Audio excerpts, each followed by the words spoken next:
ব্যস্ত নগর ঢাকা, প্রাণ চাঞ্চল্যে ভরপুর এখানকার জীবন।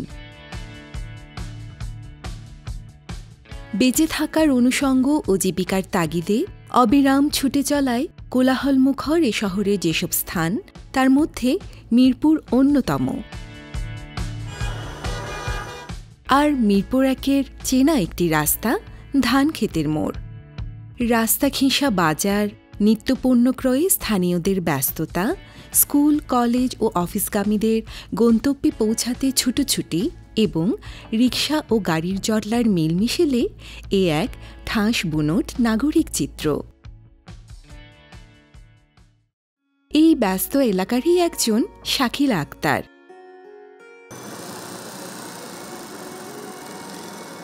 দোকান ঘরে সেলাই মেশিনের ঝুনুর ঝুনুর শব্দের তাল আর সেলাই ফুরের মুন্সিয়ানা ফুটে ওঠে জামা কাপড়ের গায়ে।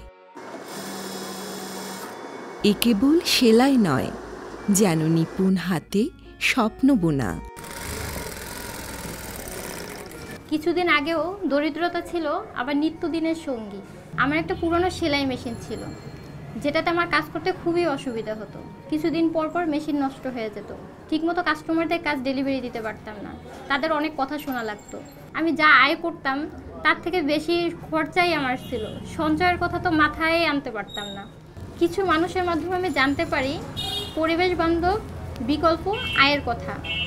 তাদের কাছ থেকে আমি কিছু টাকা ঋণ নিয়ে এই সেলাই মেশিনটি কিনি। এখন আমি স্বল্প সময়ে অনেক কাজ করতে পারি। কাস্টমাররা আলহামদুলিল্লাহ আমার প্রতি সন্তুষ্ট।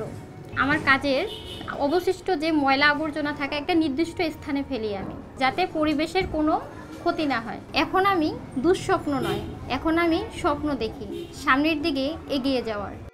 পড়াশোনার প্রতি গভীর আগ্রহে ডিগ্রি পড়ছেন মোহাম্মদপুর মহিলা কলেজে। তার পড়ার খরচও আসছে এই সেলাই মেশিনের কাজ থেকেই। কিছুদিন আগেও দারিদ্র্যের দুঃস্বপ্নে দিশাহারা থাকলেও শাকিলা আক্তার এখন অনেকটাই সচ্ছল।